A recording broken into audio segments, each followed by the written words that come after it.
Guillermo in California, how are you? You're on with Jenna and Matt. Hey, hello, Matt. Hi. I have a question. Like, how come you guys believe in world history and you don't believe in biblical history? Because I believe in whatever world history actually is supported by the best available evidence, and biblical history isn't that. The Bible's not a history book, even though it includes historical claims. It'd be like me saying, it would be like me writing an autobiography that says, hey, I was born in 1969, I graduated high school in 1987, I saw an alien spacecraft in 1989, I can raise the dead, men are inferior to women, don't eat shrimp. That's not a history of me, just because a couple of things in there are accurate. Okay, but in history books, we see things that we don't know of. I mean, that we have no proof of. But like what? And I don't count the Bible as a history book. Do you think that we find history books and then go back and try to verify everything that we find in them? No, but because sometimes there's proof. Yeah. Sometimes. Has the Bible got proof for the things that I reject? Because I haven't seen it. Well, the Tower of David and... The Tower of David?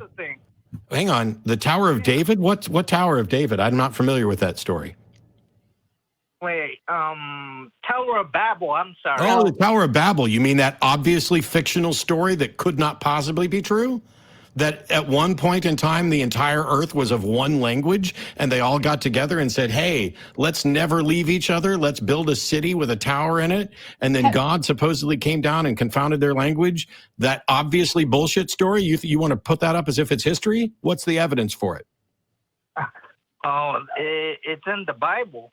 Yeah, I don't give a shit. Why should we believe the Bible? Because that's history. No, but it's says not. Who? Hold on, says who? Go ahead. What? Like, if I were to find a history book on a table, I just find a history book, does that mean that everything in that book is true? Because I said it's history. Supposedly, I believe. Why would you just accept anything that I have to say? I don't know. I'm just saying, because everything I learned in school, like every kid is taught in elementary school. Mm-hmm. And then it's up to them to verify if it's true. Right. Well, actually, in elementary school, we should not be teaching that the Bible is true or a history book. That's actually against the law. I didn't hear that you said that they were teaching the Bible. I heard that they were teaching you that they give you information and they're teaching you to verify that this information is true before you believe it, right? So you've gone through and verified everything in the Bible, right? Yeah. So you've been to Babel? Not really. Not really. Not really. Yeah, I know that because it didn't exist. No, those are kind of like metaphoric. I was one of those. You know what history books don't tend to contain? Metaphor, simile, dragons, moral instructions. Those things aren't part of history books. History books tell you about history. That's why, the book of Revelation is like an acid trip. Yes. And that's proof that it's a history book? Actually, that's a future book, but. Right. But still, there's things in the Bible that are true. Yes, there are. There are also things in Harry Potter that are true. That list of 6 things I read to you, 2 of them were true. But that doesn't tell you whether the other 4 were. Do you think I can raise the dead? Maybe. Really? No. Okay. No. Do you really believe that? No.